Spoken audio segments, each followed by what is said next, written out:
귀한 성일 우리 2부 예배 함께 하시는 오늘 저와 여러분 모두에게 하나님께서 큰 은혜, 귀한 은혜 풍성하게 주실 줄로 믿습니다.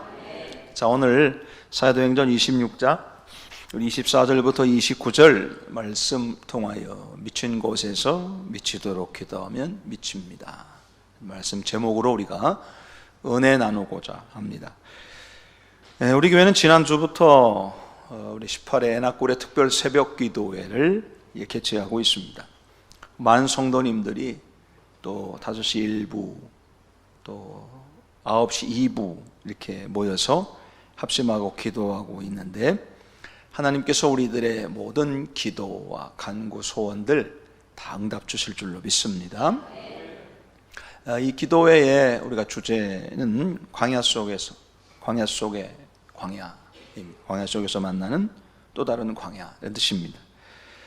모든 사람들이 걸어가는 인생길을 광야라고 하는데, 그 광야길 속에서 나를 미치게 만드는 그런 광야를 만날 때가 있는데, 우리가 어떻게 그것을 이겨낼 수 있을 것인가 라고 하는 그런 주제입니다.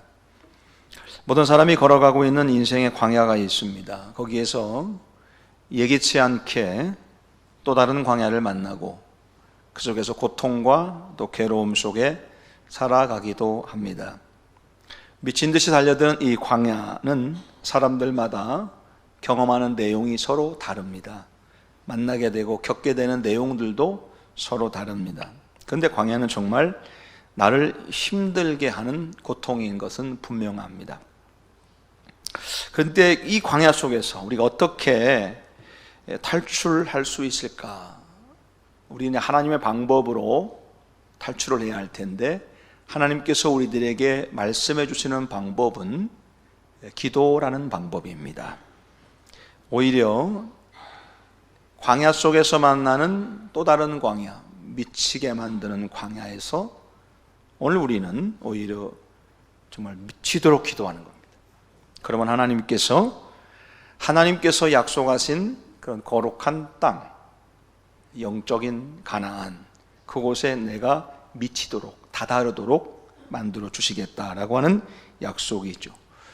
그래서 여러분, 우리 모든 신앙인들은 우리 인생의 광야길에서 만나는 또 다른 광야, 거기에서 우리는 정말 열심히 기도하고 간구하면서 주님을 붙잡으면, 우리 주님께서 우리를 이렇게 붙잡으셔서 이끌어 주심으로 하나님께서 원하시는 거기까지 이르도록, 거기까지 미치도록 우리를 인도하시고 이끌어 주실 줄로 믿습니다. 이런 것이 우리들의 간증이 되고 또 믿음의 고백이 되는 오늘 저와 여러분 되기를 소망합니다. 본문의 말씀은 바울이 겪었던 광야의 이야기입니다. 24절의 말씀 보니까 바울이 이같이 변명하며 베스도가 크게 소리하여 가로되, 바울아, 네가 미쳤다. 네 많은 학문이 너를 미치게 했다. 이렇게 말하는 거, 조롱하는 겁니다. 사도 바울이 아그리빠 왕하고 베스도 총독과 천부장들과 지체 높은 사람들 앞에서 복음을 전하는 겁니다. 내가 있었던 일, 내가 겪은 일, 나에게 있었던 그런 일들을 큰 소리로 복음을 전했습니다.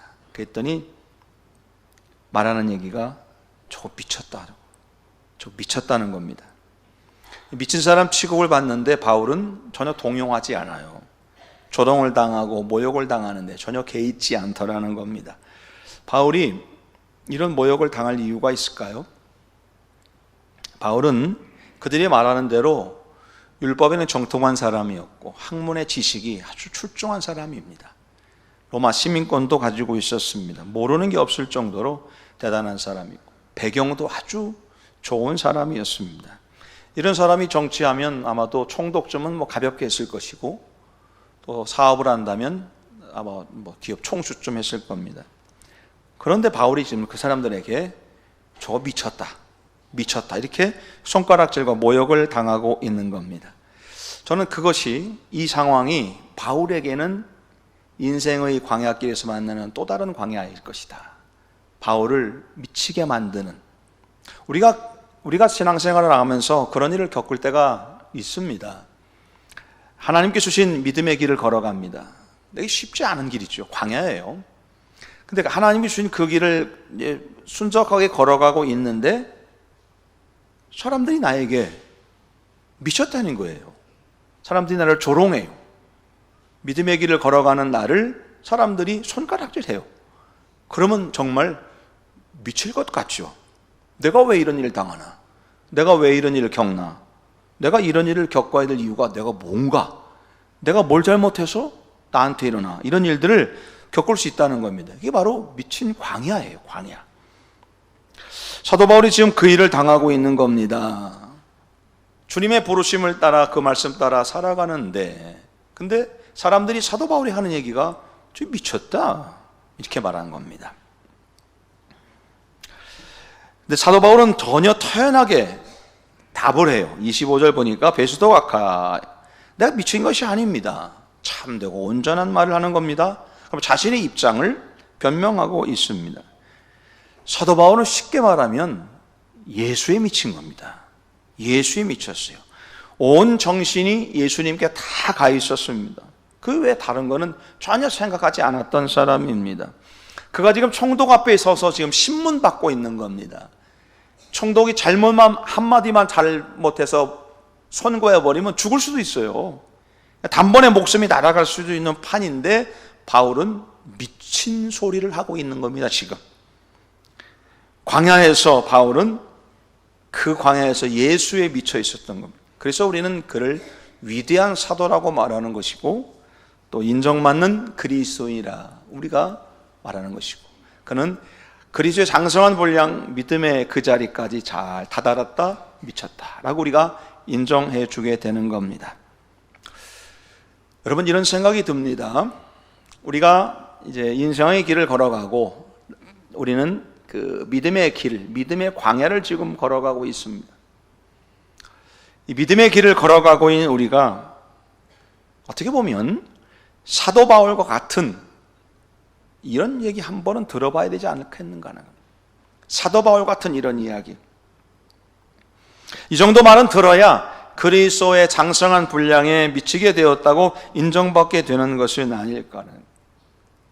우리가 인생에서 만나는 광야 속에서 그 광야 가운데 나를 미치게 만드는 그 고통스러운 심각한 광야를 만났을 때에 그 광야를 내가 헤쳐나갔는데 그 탈출할 수 있었는데 어떻게 탈출하냐 물어보니까 몰라, 난 그냥 예수에 미쳐 있었어. 그냥 난 예수에 미쳐 있었어. 나는 거기서 기도하는데 미쳐 있었어. 그랬더니 시간이 지나니까 탈출했던데. 여러분, 이런 고백이 우리들 가운데 한번 있어야 되지 않겠습니까? 인생의 광야에서, 나를 미치게 하는 광야에서 만약 만났을 때 예수에게 미치고 또 기도에 미치면 하나님은 우리를 축복의 자리에 다다르게 복된 자리에 미칠 수 있도록 우리를 이끌어 주실 줄로 믿습니다. 우리나라 과거에 이런 말을 들었던 믿음의 선배들이 있었습니다. 저는 우리나라가 지금 이렇게 그나마 잘 살 수 있고 전 세계에서 복받은 민족이라고 인정받을 수 있었던 것은 그런 믿음의 선배들이 생명 걸고 지켰기 때문이라고 저는 믿습니다. 믿음의 선배들이 생명 걸고 믿음을 지키고 신앙을 지켰던 그런 선배들이 있습니다. 그래서 우리가 유고를 호국보훈의 달이라 이렇게 말하지 않습니까? 그 믿음의 선배들이 목숨 걸고 지킨 겁니다. 우리가 그 잘 지켜나가야 되겠죠. 그래서 이 대한민국이 유지되어 오고 있는 겁니다. 죽음의 위협 앞에서 그들은 죽음의 위협이 있어도 의연하게 있었다는 겁니다. 미치광이처럼 오히려 예수에 미치고 기도에 미치고 그랬더니 하나님이 인정해 주셨고 그들을 통해서 하나님의 여기까지, 우리나라가 여기까지 미치도록 인도해 주셨다는 것이죠. 이런 얘기가 있어요. 시편 23편의 말씀은 다윗이 쓴 시 아니겠습니까? 1절에 이렇게 시작합니다. 여호와는 나의 목자시니 내게 부족함이 없으리로다. 모두가 잘 아는 말씀이고 위로받는 말씀입니다. 근데 옛날에 우리나라의 선교 초기에 교회에서 이제 이 성경 말씀을 봉독을 하는데 사람들이 이거를 글씨도 한글도 뭐 잘 모르고, 그러다 보니까 띄어쓰기도 좀 잘못되고, 또 글자를 잘 못 읽던 그때 때가 있었지 않겠어요? 그래서 그 성경 말씀을 읽는데 더듬 읽다가 띄어쓰기를 또 잘못하고 글씨를 조금 헷갈리게 잘못 본 거예요. 그래서 이 봉독하는 사람이 이렇게 읽은 겁니다. 여호와는 나의 목 자르시니 내게 부족함이 없으리로다. 여호와는 나의 목자시니 내게 부족함이 없으리로다. 이가 아니라 여호와는 나의 목 자르시니 내게 부족함이 없으리로다. 그런데 우리는 지금 이게 들으면서 웃었잖아요. 근데 그 자리에 앉아있던 여러 사람들이 손을 들면서 나도요 라고 했다는 겁니다. 여호와가 나의 목을 자르시는데 나는 부족함이 없습니다. 생명 걸고 믿는 겁니다. 그랬더니 앉아있던 사람이 나도 그렇습니다. 완전히 예수에 미친 거죠. 복음에 미치고 말씀에 미치고 교회에 미친 거죠. 그 사람들 때문에 우리가 이렇게 신앙생활할 수 있다면, 우리가 여기까지 미칠 수 있었다면, 오늘 우리들도요 신앙생활하면서 한 번쯤은 그런 얘기 들어볼 만하지 않겠습니까? 여러분, 예수에 미친 한 사람만 있다면 하나님은 그를 통해 놀라운 일을 이루십니다. 미친 것 같은 세상 가운데 생명 걸고 기도하고 미친 듯이 기도하고 예수에 미치면 그 사람을 통해서 하나님은 우리를 가나안 땅에 다다를 수 있도록 인도해 주신다는 겁니다. 그래서 저는요, 마지막 때 주님 앞에 섰을 때 무슨 얘기를 들을까? 주님이 저를 바라보시면서 어떤 말씀을 해주실까 생각할 때 전 이런 얘기 듣고 싶어요. 야, 내가 너 인생 보니까 넌 진짜 예수에 미쳤었구나. 교회에 미쳤었구나. 성도를 사랑하는 일에 정말 미쳤었구나. 헌신하는 일, 충성하는 일에 보니까 너 미쳤다. 그래서 지금 여기 천국의 자리까지 네가 미치게 된 거다. 이런 인정을 듣고 싶다는 겁니다. 여러분, 우리가 마지막 때 이런 칭찬을 듣기 위해서 여러분, 많은 사람들이 광야를 걸어가고 있습니다. 그 속에서 또 다른 광야가 있습니다. 고통스럽고 힘들고 정말 나를 미치게 만드는 그 광야 속에서 어떤 사람은 그게 빠져가지고 헤어나오지 못하는 사람도 있지만, 우리 믿음의 사람들은 거기에서 오히려 미치도록 기도하고 오히려 예수에 미치면 우리 주님께서 우리를 인도하시고 이끌어 주셔서 가나안의 축복의 자리로 다다르도록 우리를 인도해 주실 줄로 믿습니다. 그래서 이 제목이, 오늘 본문 말씀이 제목이 겁니다. 미친 곳에서 미치도록 기도하면 미친다는 것. 자, 우리가 어떤 마음을 가지고 그러면 이 자세를 가지고 우리가 신앙생활이 될 건가? 첫째는요, 뜨겁게 타오르는 열정이 있어야 됩니다. 뜨겁게 타오르는 열정. 사람이요, 무언가에 미치면 가장 두드러지는 현상이 있다면 수치를 모른다는 겁니다.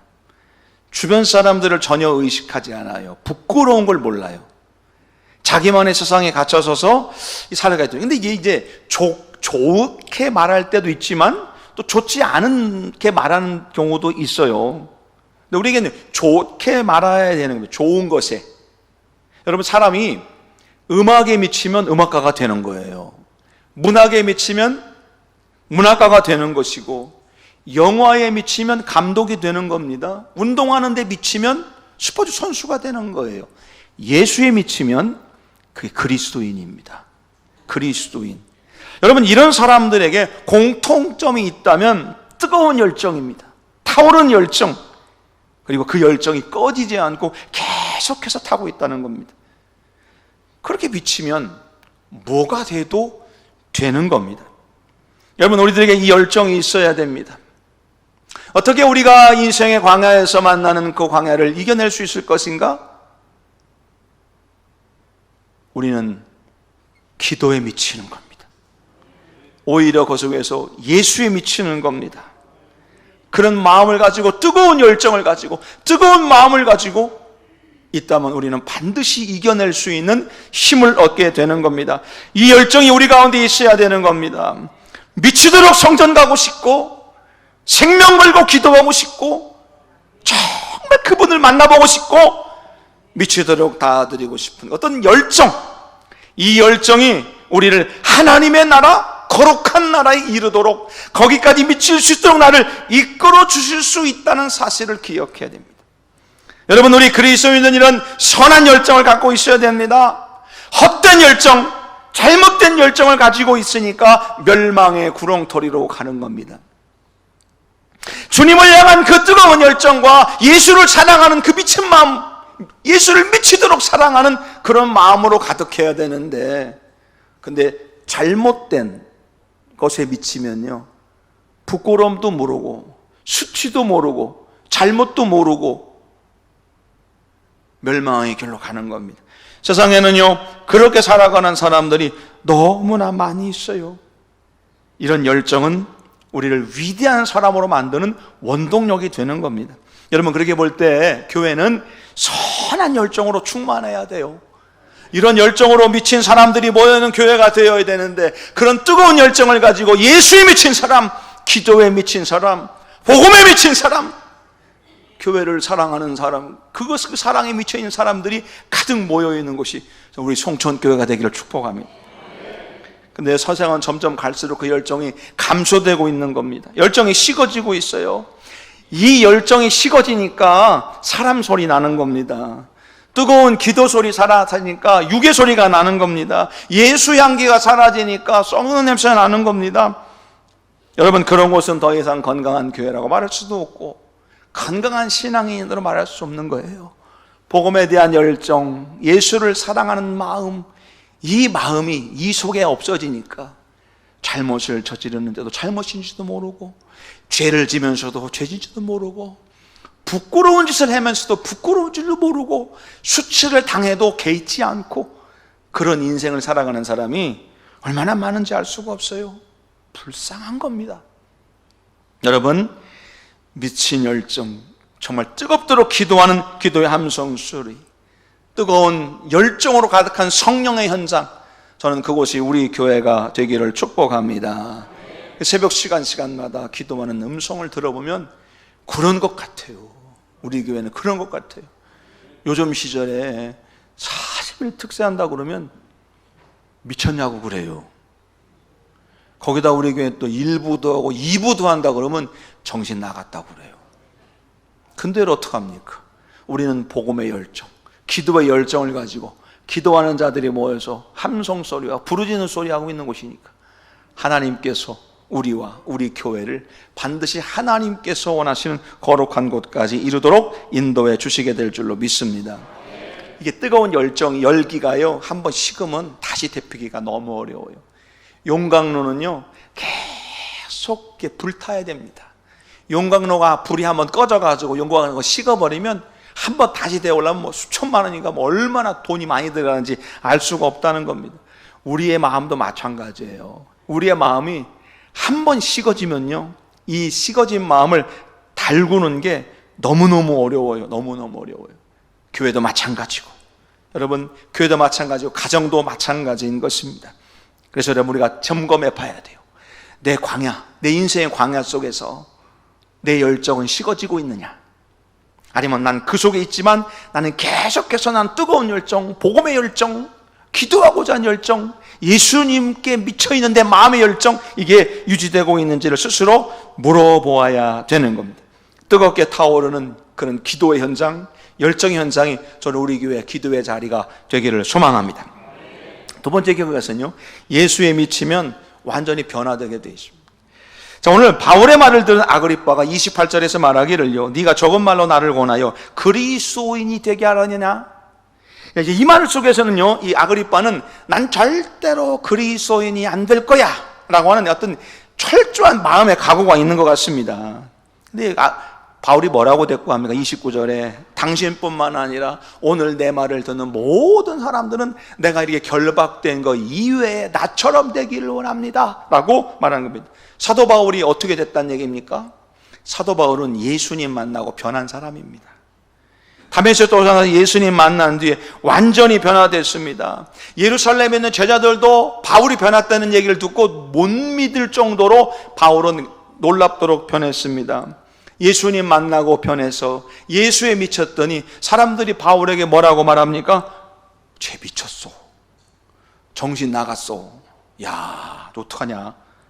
이런 소리를 듣게 되었던 겁니다. 옛 어른들이 뭐라고 말씀하시냐면 이렇게 말하더라고요. 사람이 죽을 때가 되면 변한다. 그러시더라고요. 전혀 변할 것 같지 않은 사람이 갑자기 변하면 거의 죽을 때가 된 거래요. 여러분, 사람이 갑자기 변하면 그럴 수가 있어요. 제정신이 아닌 것처럼 보일 수 있어요. 도무지 변해서 도무지 인정이 되지 않은, 저 사람이 왜 저렇게 됐어? 미친 거 아니야? 그렇게 변한다니까요. 바울이 그랬다는 겁니다.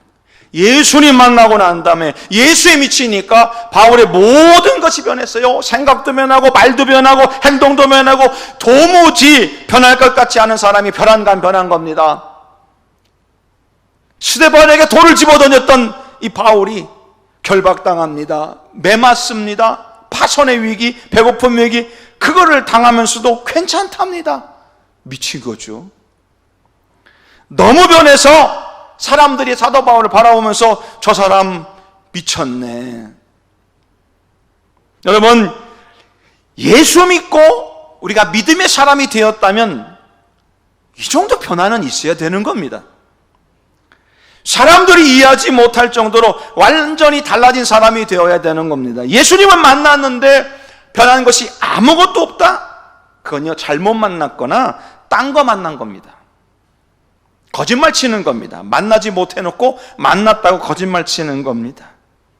내가 미치도록 기도하는데 달라지는 게 아무것도 없고 변한 게 없다? 잘못 기도하고 있는 겁니다. 기도해서 예수님 만나면 그럴 수가 없습니다. 그러게 될 수가 없어요. 변해야 되는 겁니다. 달라져야 되는 거예요. 옛 모습 그대로 가지고 거룩한 가나안에 갈 수가 없습니다. 변화되어야 돼요. 사도 바울은 예수님 만나고 예수에 미치니까 인생이 완전히 변하고 달라지는 겁니다. 옛날 역사학자들이 그런 말을 해요. 우리나라 옛날 조선이 왜 망했는가? 한마디로 말해서 변하지 않아서 그래요. 대원군의 부패, 지도자들의 부패, 관료들과 국민들이 방만하게 있는 모든 것들, 변화를 잃지 못하니까 개혁을 하지 못한 거예요. 그래서 조선이 망했다는 거예요.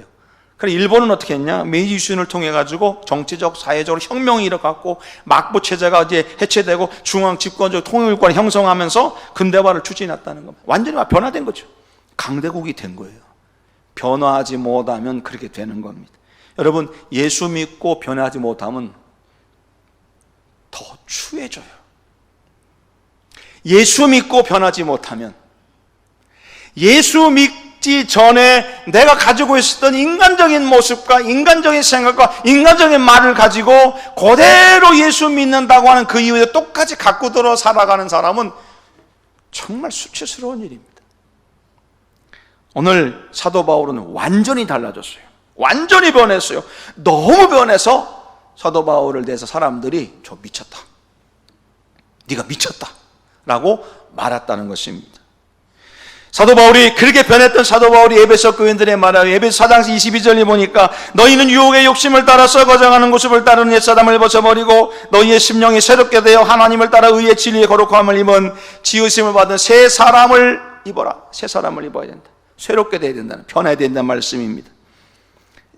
그래야 그리스도의 장성한 분량에까지 이르게 된다는 겁니다.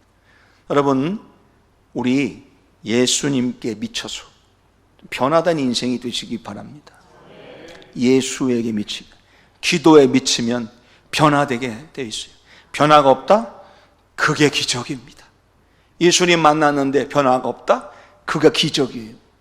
내가 기도에 미쳤는데 내가 변화가 없다? 그게 기적이라고 하는 거예요. 그럼 죽는 일입니다. 보리새우라는 게 있는데요, 이 새우는 어렸을 때 자주 껍질을 벗는데요, 커가면서 이제 껍질을 보통 벗지 않습니까? 근데 시간이 지나면서 껍질을 벗는 기간이 점점점 길어지더니 나중에는 껍질을 빨리 벗지 못한대요. 그러다가 결국 어떻게 되냐, 껍질을 벗고 싶어도 벗지 못해서 껍질 속에 갇혀서 죽는답니다. 그냥 내가 탈퇴, 환골탈퇴라고 그러나요? 내가 이것이 껍질을 벗겨지지 변화되지 못하면 죽는 겁니다. 광야 속에서, 인생의 광야 속에서 우리가 또 다른 광야를 만납니다. 어떻게 이겨낼 겁니까? 나를 미치게 만들도록 미친 광야와 내가 감당할 수 없고 도무지 내가 어떻게 할 수 없는 그 광야를 만났는데 내가 어떻게 나갈 겁니까? 예수에 미치면 됩니다. 기도에 미치면 되는 겁니다. 그러면 내가 변하는 겁니다. 내가 변화되니까 그 광야도 이겨낼 수가 있더라.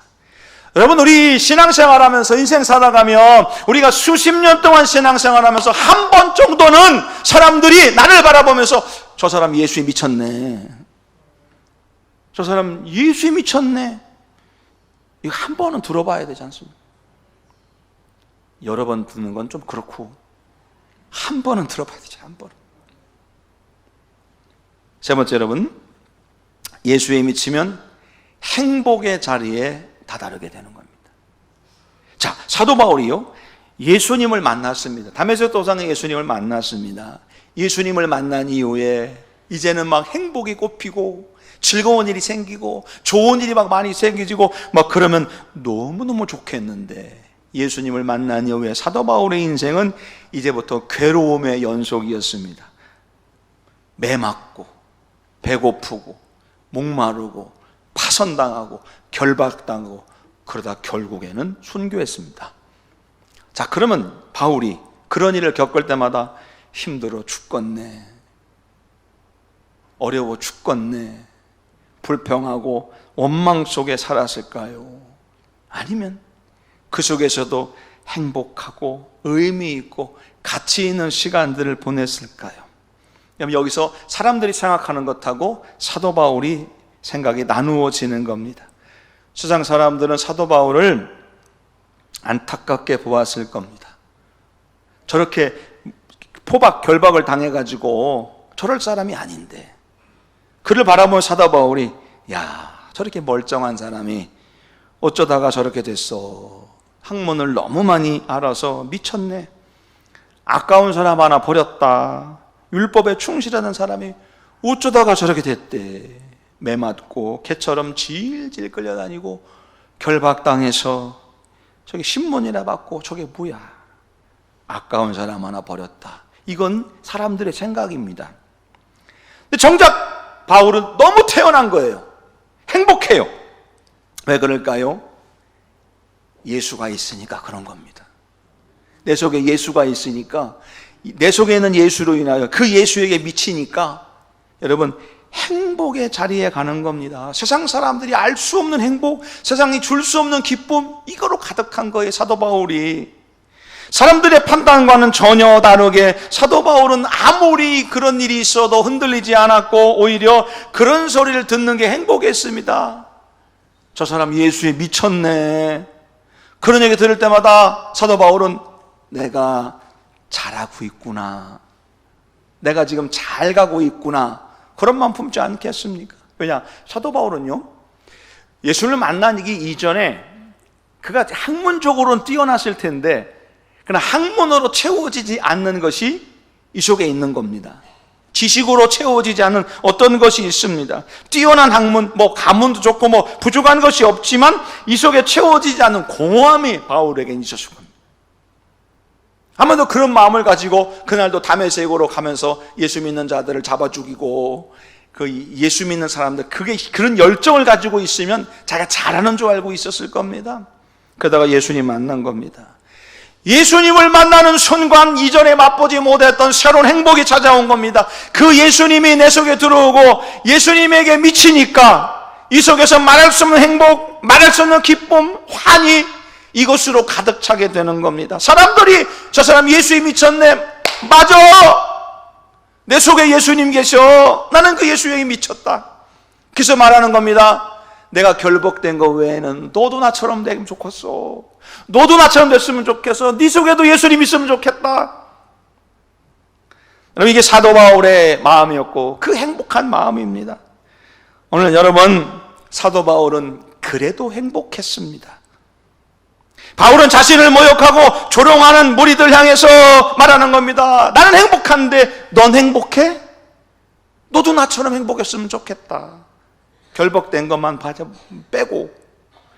여러분, 예수에 완전히 미친 사람. 근데 놀랍게 바울은 참된 행복에 미치게 된 겁니다. 행복한 삶의 자리에 도달하게 되는 겁니다. 여러분, 예수 믿으면 행복합니다.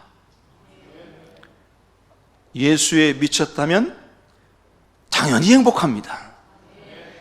예수님이 내 안에 들어와셔서 계시다면 그 사람은 행복해야 되는 게 맞습니다. 근데 내가 행복하지 않아요. 겪는 여러 가지 인간 일 때문에 힘들고 어려워요. 고통스러워요.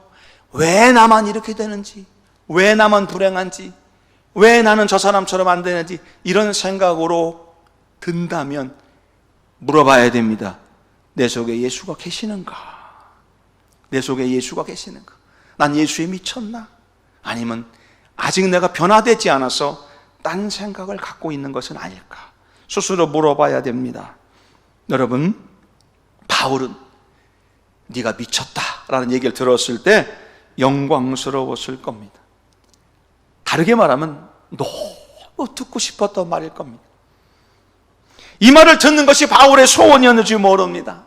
그래, 내 속에 계신 예수님, 저 사람도 나를 인정해 주는구나. 내가 올바른 길로 잘 가고 있구나. 거기서 더 행복해지는 겁니다. 여러분, 이 말 우리들도 세상 사람들로부터 들어볼 만하지 않겠습니까? 예수 믿는다는데 저 사람은 왜 저렇게 살아? 예수 믿는다는데 왜 저 사람에게는 예수 냄새가 안 나?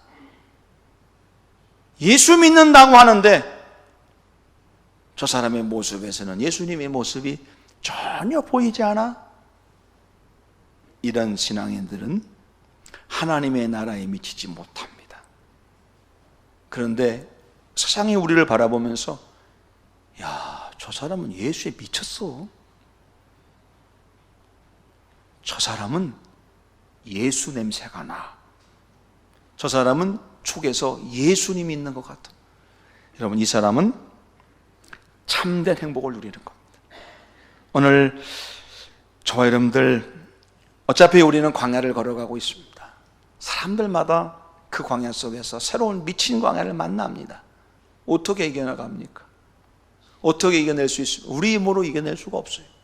우리가 할 일은 예수에 미치고 기도에 미치고, 그러면 하나님이 우리를 붙잡으셔서 그 광야를 탈출시켜 주시고 새로운 가나안, 거룩한 땅으로 우리를 다다르게 이렇게 인도해 주실 줄로 믿습니다.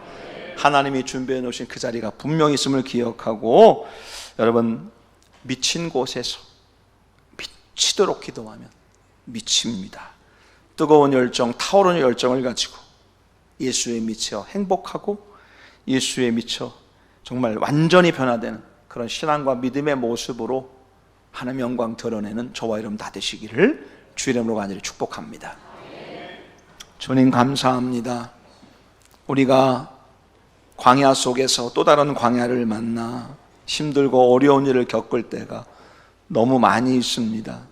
우리 그 속에서 우리에게 닥치는 어려움을 바라보기보다는 더 예수님 바라보고 기도하면서 오히려 그 주님만 집중하여 바라봄으로 우리의 모든 광야가 완전히 해결되는 새로운 가나안의 축복의 땅에 다다르는 믿음의 종들 되게 하여 주시옵소서. 미칠 것 같은 광야에서 미치도록 기도함으로 거룩한 땅에 이르는 믿음의 종들로 세워 주옵소서. 예수님의 이름으로 간절히 기도하였습니다. 아멘.